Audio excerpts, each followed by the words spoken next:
My name is Nadia Carver. I am 34 years old. On the 15th of March, 2 years ago, I was lying in a hospital bed at St. Joseph's Medical Center in Savannah, Georgia, 31 hours into labor, when a process server walked through the door of my delivery room wearing a blue polo shirt and carrying a manila envelope. My OB-GYN, Dr. Patricia Ewan, was still in the room. The labor and delivery nurse, a woman named Renata, was adjusting my IV drip. My contraction monitor was still beeping. I was dilated to 9 centimeters, and my husband, Derek Carver, was standing in the corner of that room, arms crossed, his phone face down on the windowsill, watching the man approach my bed. "Mrs. Nadia Carver?" the process server said. "Yes," I said, because even in that moment, even with a contraction building at the base of my spine, like something geological, I was still the woman who answered questions clearly. He placed the manila envelope on the blanket beside my right hand. "You've been served." Derek didn't move from the corner. He didn't step forward, didn't speak, didn't shift his weight. He just stood there watching me peel open the envelope with fingers that were trembling, not from emotion, but because a contraction had peaked and was now cresting down the other side.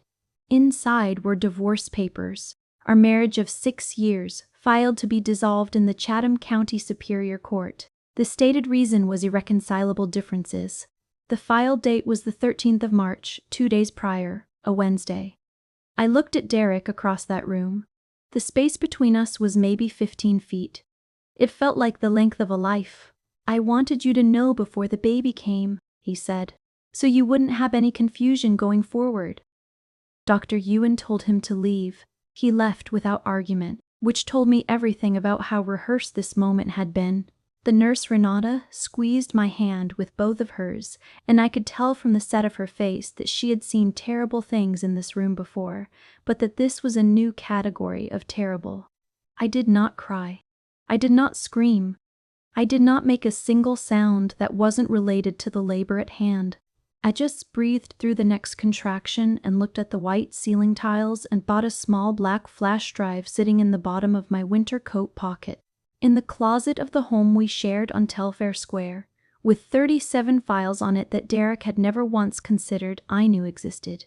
What they didn't know was that I had been quietly preparing for this moment for 8 months. This is that story. Derek James Carver and I met at a mutual friend's birthday dinner in Savannah on the 22nd of June, 8 years ago. He was 31, I was 26. He was newly promoted to senior financial analyst at Meridian Capital Group, a mid-sized investment advisory firm with offices in Savannah and Charleston. He was charming the way men are charming when they've just gotten what they wanted professionally. Easy, expansive, generous with compliments and with other people's time. He ordered wine for the whole table without asking, and everyone laughed at his jokes, and no one thought to examine whether the laughter was earned. I thought he was confident. It took me years to understand the difference between confidence and performance. We dated for 14 months, were engaged for 8, and married in October at the Marshall House on Broughton Street, 67 guests. A ceremony in the courtyard that my mother still calls the most beautiful wedding she has ever attended. I was 28. I had recently launched my own bookkeeping consultancy, Carver Financial Services, operating out of a small office on Whitaker Street that I rented for $900 a month and furnished myself over 3 weekends with things from a discount office supply store and one very good desk lamp I found at an estate sale. I had 7 clients and a 5-year growth plan typed out on a single sheet of paper that I kept under my keyboard. Derek thought my business was charming. "Nadia keeps the books for a few local businesses," he would say, "keeps her busy." He said it with a fond, easy smile, the way you describe a particularly pleasant hobby. Not a business, not an ambition, a thing that kept her busy. There is something I want you to understand about the first 2 years of our marriage, because it is important context for everything that follows. Our life was not unhappy in any dramatic or obvious sense. We had a beautiful home on Telfair Square, a Greek Revival townhouse with original heart pine floors and 12-foot ceilings, and a garden that bloomed in March with the specific and extravagant. hopefulness that Savannah Gardens have. We had dinner parties on Friday evenings and took long walks through the squares on Sunday mornings and had a dog named Oliver, a brown standard poodle, whom Derek genuinely loved with a warmth he found easier to express toward the dog than toward most people. From the outside, we were a successful young couple in a beautiful city, living a full and enviable life. And in many ways we were. I am not here to tell you I was miserable. I am here to tell you something more precise than that. I was invisible. Visibly invisible, which is perhaps the strangest and most specific kind of invisibility there is. I was present at every dinner, every gathering, every professional event Derek's career required attendance at, and I was pleasant and well-dressed and capable of talking to anyone about anything. And I contributed meaningfully to every conversation, and then 2 days later, people would ask Derek how he was enjoying his new position and forget to ask about me at all. Not because I was forgettable, because Derek had never once introduced me in a way that made me memorable. He introduced me as my wife, Nadia, in the tone of someone pointing out a feature of a room. This is the fireplace. This is the bay window. This is my wife. Not, Nadia runs her own firm and she's in the middle of building something really impressive. Not, Nadia is the most financially literate person I know. Just, my wife. A category. A fixture. I noticed this. I stored it carefully, the way I store everything. I did not raise it, because I am not the kind of person who raises things before they are ready to be resolved. I watched and I noted and I continued building my business with a focus that I now understand was partly professional ambition and partly the very particular motivation of a woman who senses, even before she can articulate it, that she is going to need something that belongs entirely to herself. I heard him say it at a dinner party hosted by his regional director, Robert Hastings, in the spring of our second year of marriage. I heard it from the hallway outside the dining room, where I had stepped to take a call from a client who needed a quarterly report adjusted before the following morning. I heard it through a gap in the French doors. Nadia keeps the books for a few local businesses, keeps her busy. There was warmth in it, I will give him that. There was no malice. There was something far more insidious than malice. There was the complete and comfortable assumption that I was not significant enough to describe accurately. I went back to that dinner table. I poured myself more wine. I smiled at the right moments. I laughed when people were funny and asked questions when they wanted to feel interesting.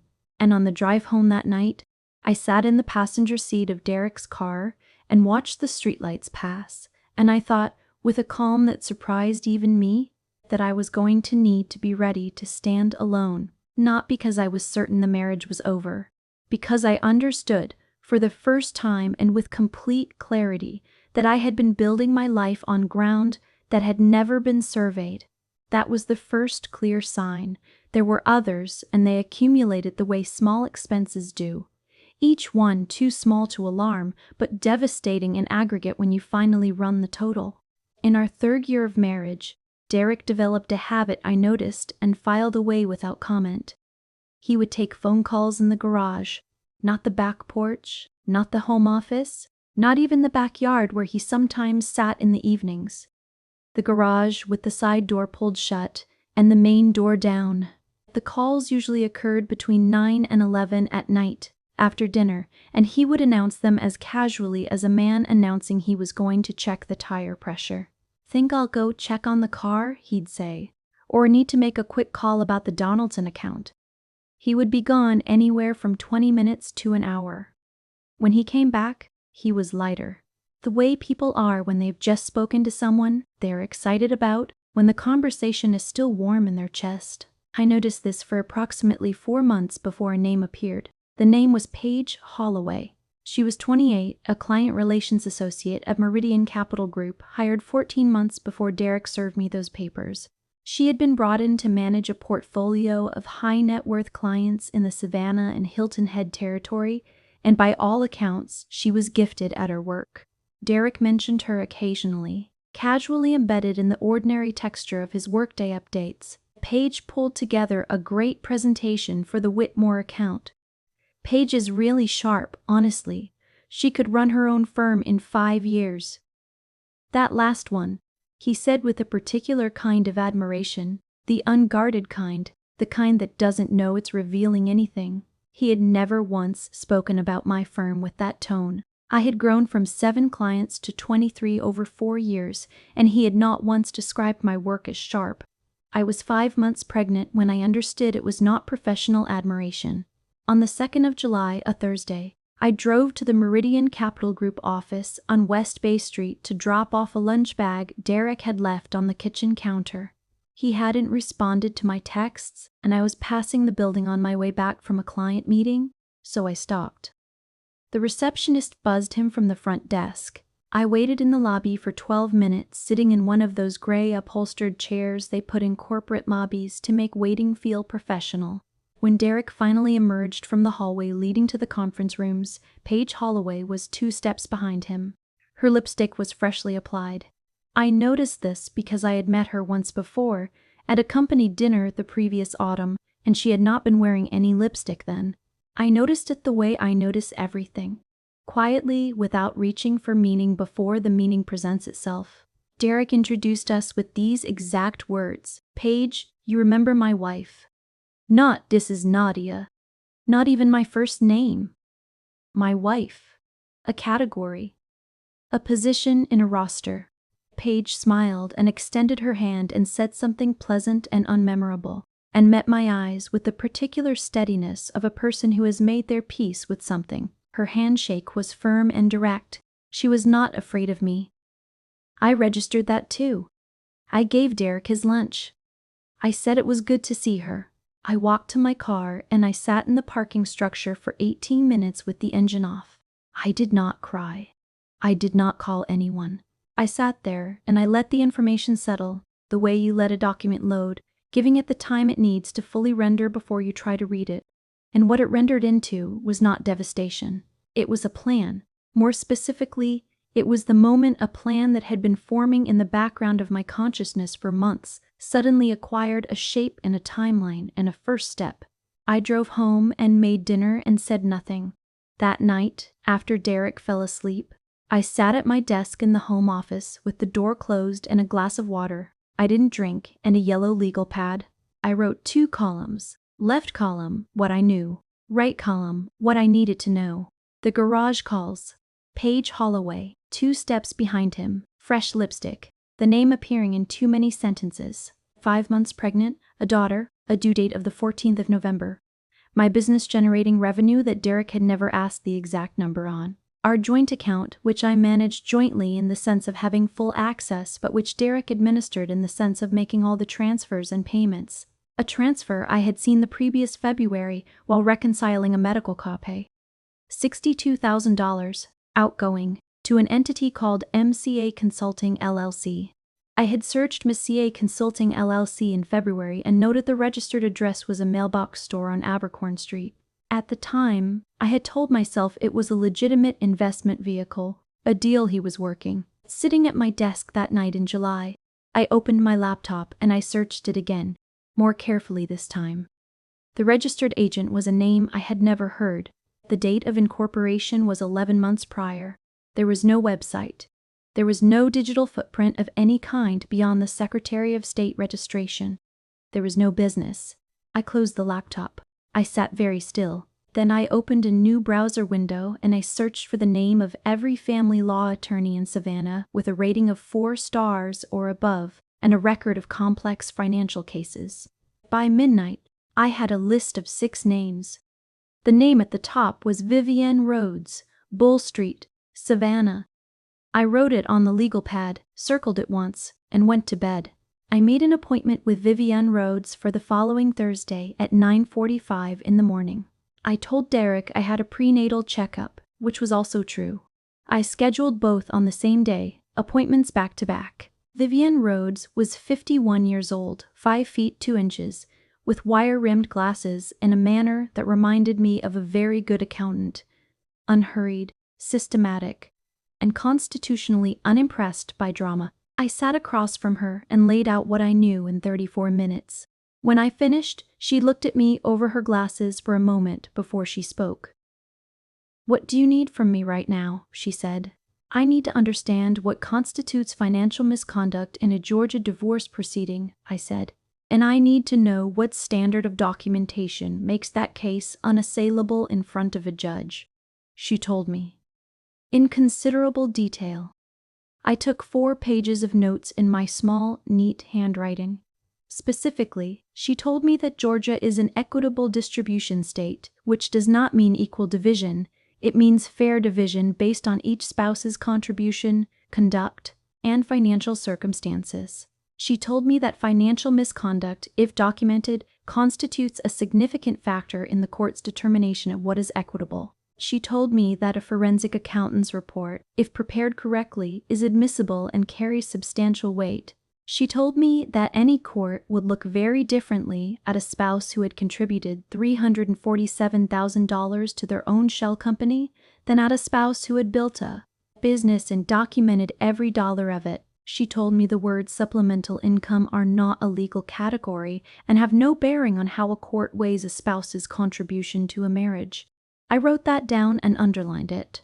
I want to note something about what it is like to sit across from an attorney and describe the architecture of your own marriage's collapse in a professional, organized, accurate way.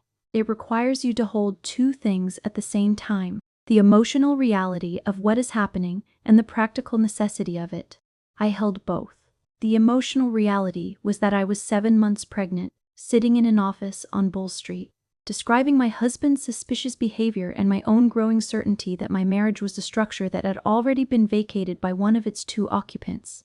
The practical necessity was that I needed Vivian Rhodes to understand exactly what I was working with so that she could tell me exactly what I needed to gather. I held both things with the same steadiness I bring to closing a client's quarterly books. The steadiness is not the absence of feeling. It is the decision to place feeling in its proper column and let the other column do its work. That was the 14th of July.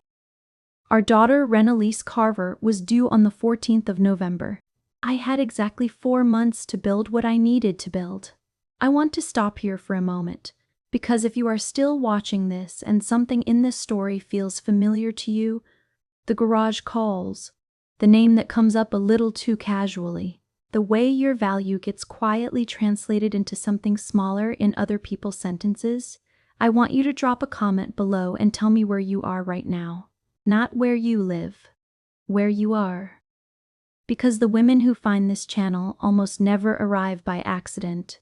If this story is speaking to you, hit subscribe. I put out a new episode every single day. And please stay with me, because what happens in that courtroom is the part they never see coming. Over the next 8 months, I built the case the same way I had built my business. Not dramatically, not all at once, but with patience and precision and the absolute refusal to move before I was ready. The first step was hiring a forensic accountant.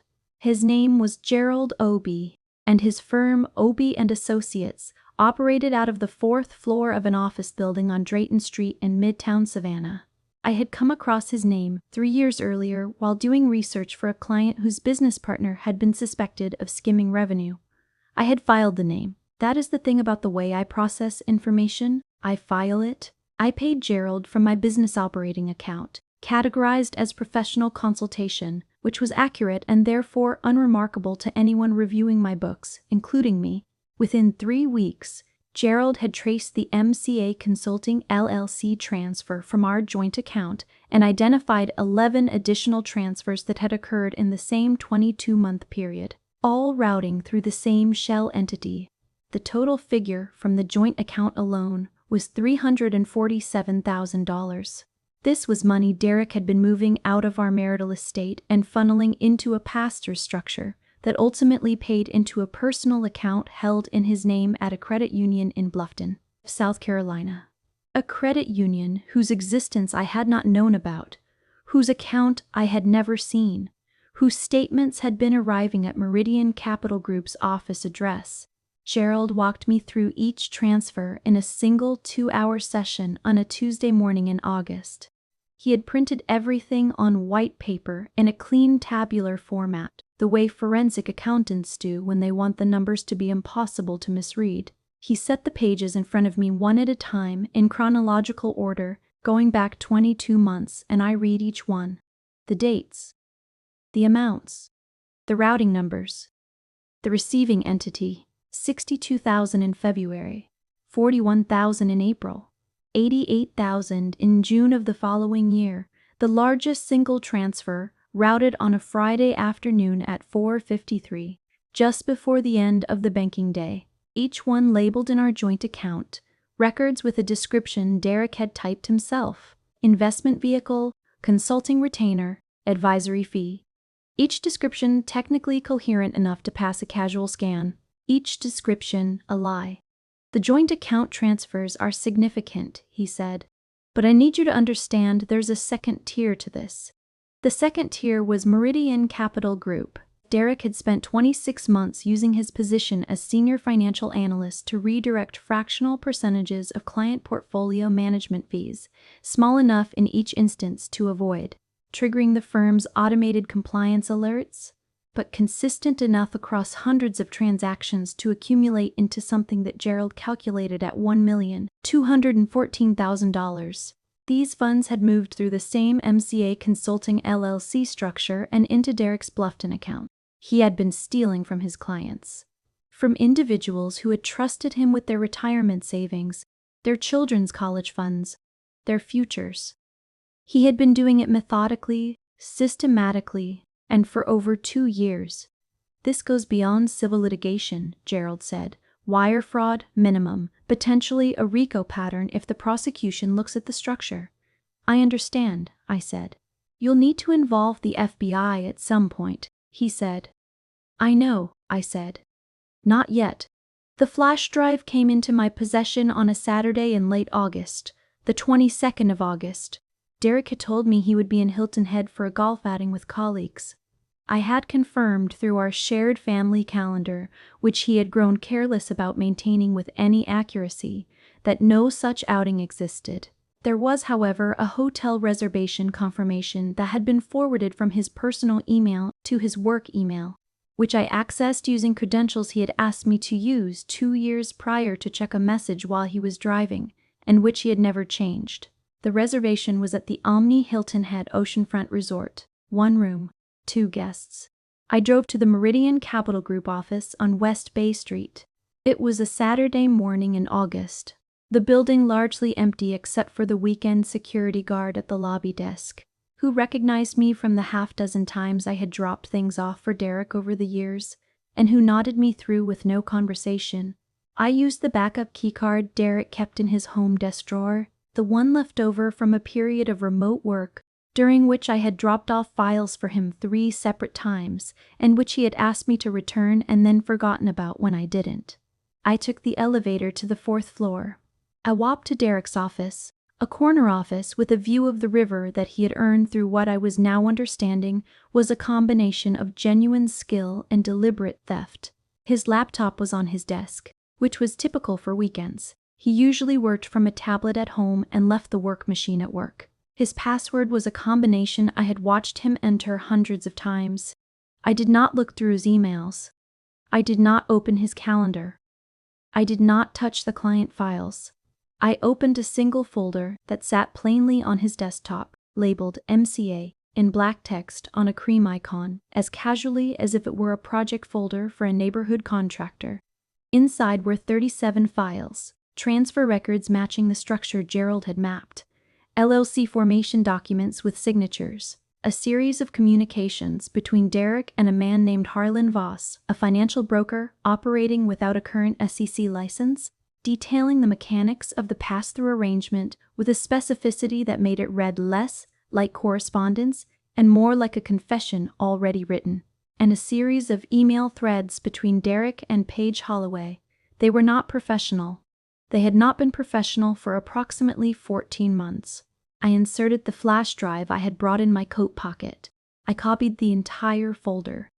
The transfer took 4 minutes and 31 seconds. I watched the progress bar and I breathed steadily. When it finished, I removed the flash drive, closed the laptop to its original position, stood up from his chair, walked out of his office, relocked the door with the key card, rode the elevator to the lobby, nodded to the security guard, and walked to my car. I drove home. I made a pot of soup. I watched a documentary about migratory patterns in coastal Georgia. The flash drive went into the inner zippered pocket of my winter coat, which hung in the back of our shared closet behind Derek's dry clean shirts, which he never touched himself and never thought to look behind. September arrived. Derek was attentive during my third trimester in the specific and hollow way of someone performing a role they have privately already resigned from. He accompanied me to 3 prenatal appointments and asked the right questions in the right tone with the right concerned expression. He assembled the crib one Sunday afternoon in October while I sat in the glider and read a novel, and he was methodical about it, reading the instructions carefully, asking me once whether I wanted it by the window or against the wall. I said the wall. He nodded. The crib went against the wall. He kissed me goodnight every evening. He made coffee every morning. He said, "How are you feeling?" with a consistency and an emptiness that I had stopped filling in, because filling it in requires belief in the question. I let him maintain the performance. I had more important things to do. In October, on Vivian's advice, I transferred the full retained earnings of my business, accumulated across 2 years of deliberate reinvestment, into a separate operating account at a different bank. $186,000 moved in 2 transfers over the course of a week, both categorized properly within my business accounting records. I also established a personal savings account solely in my name at a credit union on Montgomery Street, into which I deposited $41,000 from a large receivable collected that month from my biggest client, a regional commercial real estate group who had been with me for 3 years. I did not touch the joint household account. I did not make a single financial move that could be characterized as marital misconduct, because Vivian had been very clear about the distinction. I was not hiding anything. I was organizing what was already mine. By the first week of November, I had my attorney, my forensic accountant, my documentation, my flash drive, my business accounts, and my personal savings. I had submitted a preliminary report to Vivian, who had submitted it to a colleague with federal law enforcement contacts. I had spoken with Gerald Obie 4 additional times. I had a timeline. I had a strategy. And on the evening of the 14th of November, sitting in our kitchen eating a bowl of cereal, at 9:15 because I no longer had the energy to cook actual meals, my water broke. I labored at St. Joseph's Medical Center for 31 hours. Derek was present for most of them, sitting in the visitor's chair beside the window with his phone in his hand, setting it face down whenever a nurse or doctor entered the room. I watched him do this without comment. I had been watching him do it for months. There was nothing new to learn from it. There was only Nadia, who brought me ice chips and checked my vitals and sat with me during the harder hours of that night with the quiet competence of someone who understood that labor is not just about the body. The process server arrived at 2:17 in the afternoon on the 15th of March, which I know precisely because Renata documented the entry of an unauthorized individual in her nursing notes, which I later requested as part of my complete medical record, and which would later be referenced in a signed affidavit submitted to the court. The divorce papers cited irreconcilable differences. Derek's attorney, a man named Victor Calloway, senior partner at a firm with 3 names on the letterhead, had described him in the filing as the primary financial contributor to the marriage, citing an annual salary of $162,000 and requesting equitable division of the marital estate based on that contribution. My business had been described as a small home-based bookkeeping service of limited and supplemental revenue. There was no revenue figure cited. Victor Calloway did not know the number, because Derek did not know the number, because neither of them had ever asked. Wren Elise Carver was born at 4:59 in the afternoon on the 15th of March, 6 pounds and 9 ounces. She arrived with the authority and urgency of someone who had somewhere very important to be, and she had my mother's nose and her grandfather's large and capable hands. And when the nurse placed her on my chest, she looked up at me with the unfocused but somehow completely focused gaze of a newborn who is trying to understand the new world. And I held her and I breathed and I thought of nothing else for exactly 1 hour. Then I asked Renata from my phone and I called Vivian Rhodes. He filed, I said. I received opposing counsel's notice this morning, she said. Are you ready? I looked at my daughter, whose weight against my chest was the most real thing I had ever felt. "I've been ready," I said. The first hearing was scheduled for the 17th of April in Chatham County Superior Court, Courtroom 4, before the Honorable Judge Sandra Mott, who had been on the family court bench for 19 years and had, by reputation, the patience of granite and the tolerance for dishonesty of a smoke alarm.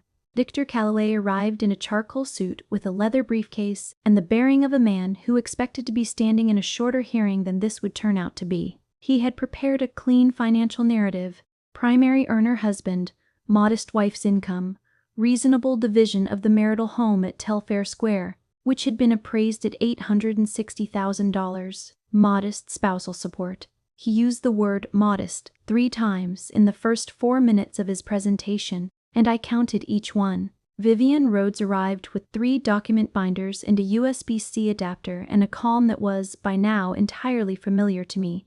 The room held approximately 40 people. Derek's mother had come, a woman named Connie, who had always been kind to me in the particular way of someone who knows something you don't and feels bad about it.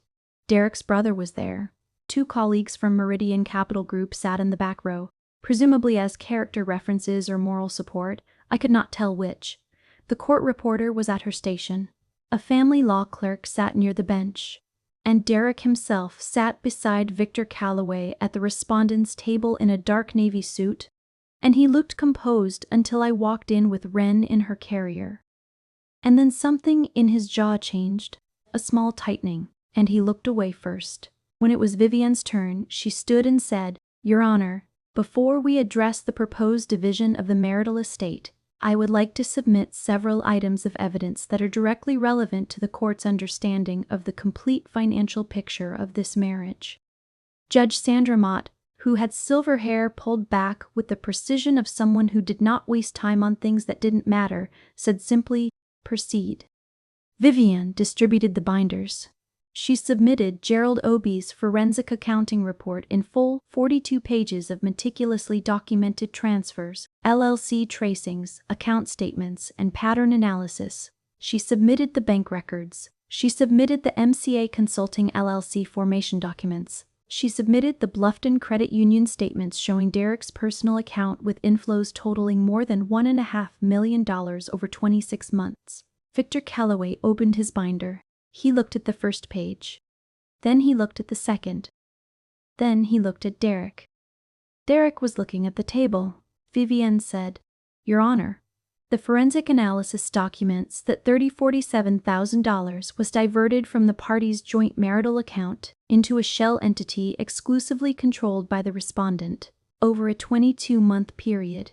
Additionally, we have evidence suggesting the respondent used his position as a licensed financial analyst at Meridian Capital Group to redirect client funds in a pattern that may constitute federal wire fraud.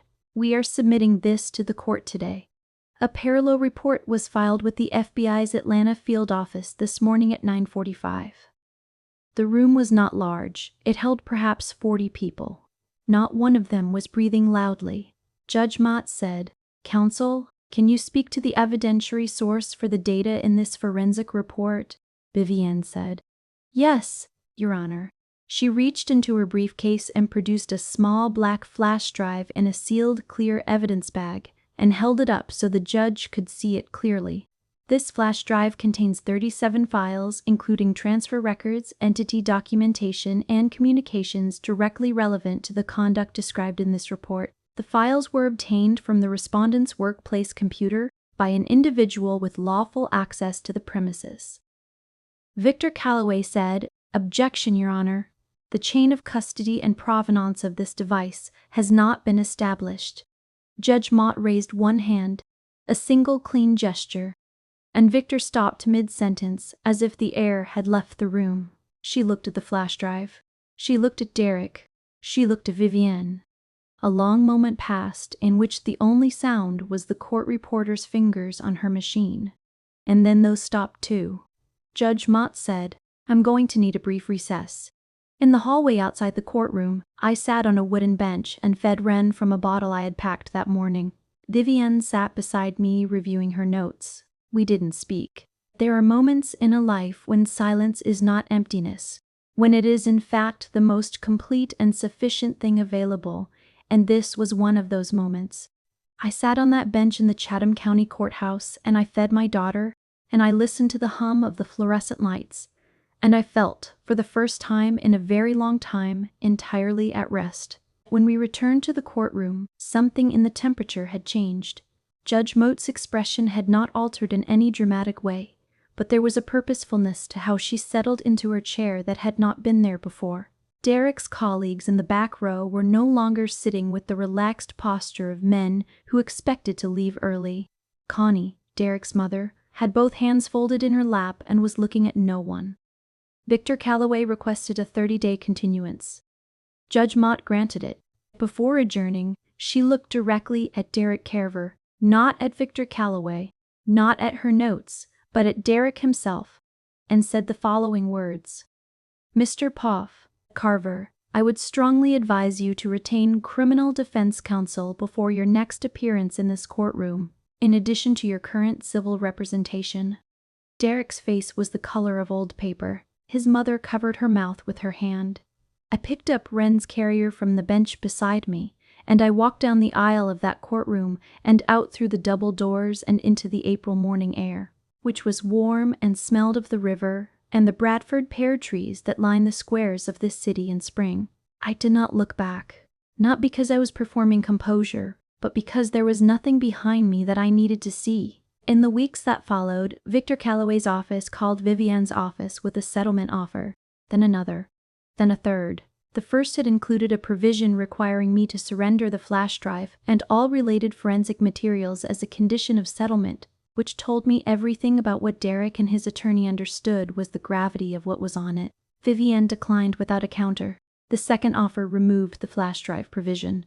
The third offer included the marital home in full, primary physical custody of Wren with generous and specific visitation terms for Derek, and 5 years of spousal support at $6,500 per month. Vivienne told me it was a strong offer. The choice, she said, was mine.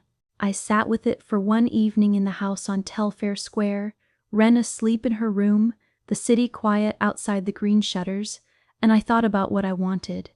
Not what I deserved, not what I was entitled to, not what would feel satisfying in some abstract accounting of justice. What I actually wanted. I called Vivienne the next morning at 8:45. Yes to the home, I said. Yes to the custody terms and the support. But I will not sign any release of claims related to the financial misconduct at Meridian. That is not my case to settle. That belongs to the FBI. She was quiet for a moment. Then she said, I'll tell them. The settlement was signed on a Tuesday in late May in a conference room on Abercorn Street in 2 separate rooms. As is often the case when the parties have nothing left to say to each other in person, I signed at 11:23 in the morning. Vivienne told me later that when Victor Calloway communicated the refusal on the misconduct release to Derek, Derek had sat quietly for a long time before responding. I don't know what he said. I didn't ask. I was already in the lobby with Wren in her stroller, watching the light move off the river in the way it only does in this city. Low and gold and particular. The FBI's investigation into Derek's conduct at Meridian Capital Group is ongoing as of the recording of this story. I have cooperated fully and provided everything I had. What happens from here belongs to a process that is no longer mine to manage. I handed over what I found and I stepped back, because that was always the right thing to do and because I was ready to stop carrying it. Derek resigned from Meridian Capital Group in April. He and Paige Holloway are no longer in Savannah. I have heard they settled somewhere in Atlanta, which is large enough for people to disappear into if that is what they need. I genuinely do not know what they are doing there, and I have not tried to find out. I wish them clarity. I say that without performance, without irony, and without the particular kind of coldness that dresses itself up as equanimity.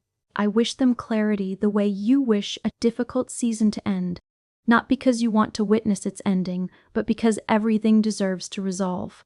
My firm, rebranded as Savannah Ledger Co., because I wanted my business named after this city and this life, and not after a marriage that is finished.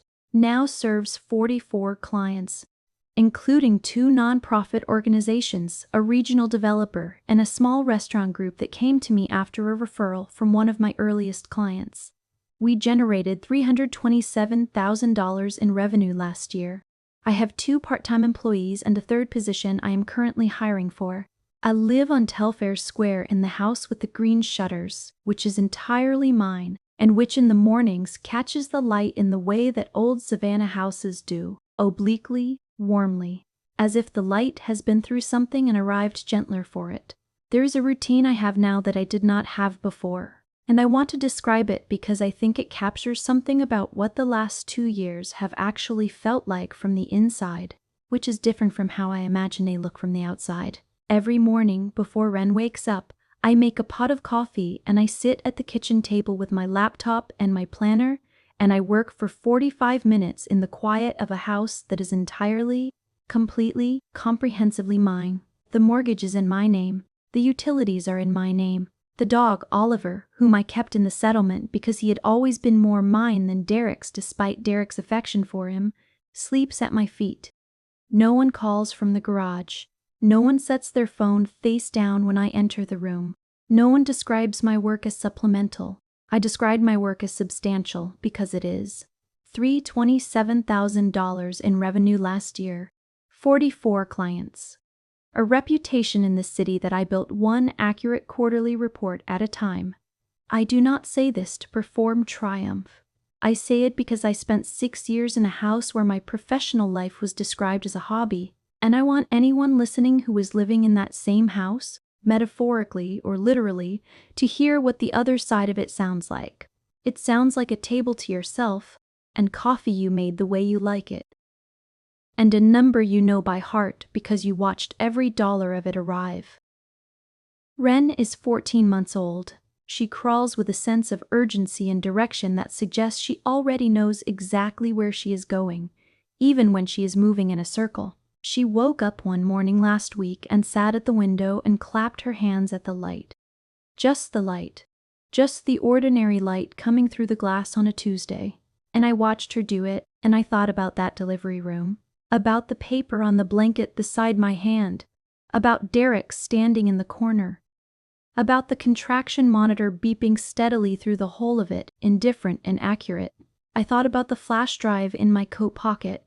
I thought about the woman I was in that moment. Not broken, not defeated, not undone, simply waiting. Holding what she had built, trusting what she knew. That was the moment I stopped being Derek Carver's wife and started becoming the woman I had always been in the hours no one was watching. I want to say something to anyone watching this who has ever been reduced, in a sentence or a room, to something smaller than you are, who has heard their work described as a hobby, their income described as supplemental, their presence described as adjacent to the real story, who has been served papers at the worst possible moment, because someone decided that your vulnerability was an opportunity, because someone assumed that if you were already on the floor, there was no reason to wait. Vulnerability is not an invitation, it is information. It tells you exactly what you are working with, and exactly who you are working with. And the thing about information is that it is only useful when you choose to use it clearly, without panic, without rushing toward a resolution that makes the pain stop now at the cost of everything you could have had if you had simply waited. The waiting is the hardest part. The silence is the hardest part. The watching someone perform normalcy in your shared home while you quietly document the edges of what they are doing. That is hard in a way that requires a kind of strength that doesn't photograph, doesn't have a name, that nobody sees. But I want you to know that it is strength. Whatever you are quietly keeping track of right now, whatever spreadsheet or legal pad or memo in your phone's notes app or mental list you are maintaining, that is already the beginning. You are not behind. You are not too late. You are in exactly the part of the story that nobody makes YouTube channels about, because it is unglamorous and slow and it looks from the outside like nothing is happening. Something is always happening. The work that looks like nothing from the outside, the spreadsheets the attorney calls, the files copied onto a small black drive on a Saturday morning while your husband thinks you are home, that work is the story. The courtroom is just where it gets read aloud to people who weren't paying attention. If you are in that place right now, I want you to do one thing. Write down what you know. Just that. One column. What you know. Because the second column, the what you need to know, will follow once you have faced the first column honestly. And Vivienne Rhodes, or someone like her in your city, will help you build the rest. Before I close today, I have one question for you, and I want you to answer it honestly in the comments, because I read every single one. If you had been lying in that hospital bed on the 15th of March, 31 hours into labor, and a man in a blue polo shirt had placed papers on the blanket beside your hand, what would your first thought have been? Not what you would have said, not what you would have done. What would your first thought have been? Tell me below. I'll be there. To everyone watching who stayed until the very end, I want you to know what that means.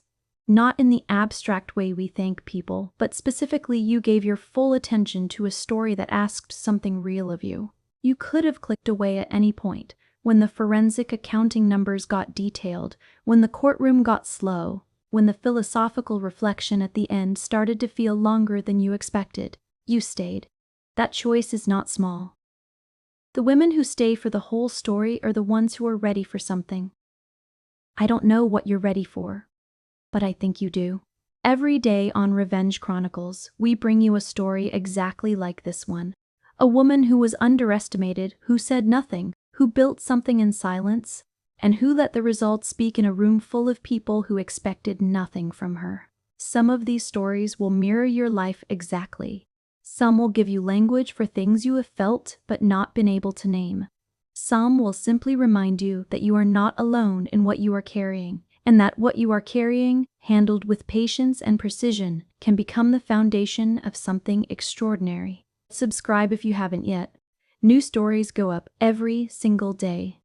And if someone in your life is in the middle of their own quiet chapter right now, share this video with them. Sometimes the most powerful thing we can offer another person is proof that the story has a next part. Thank you for being here.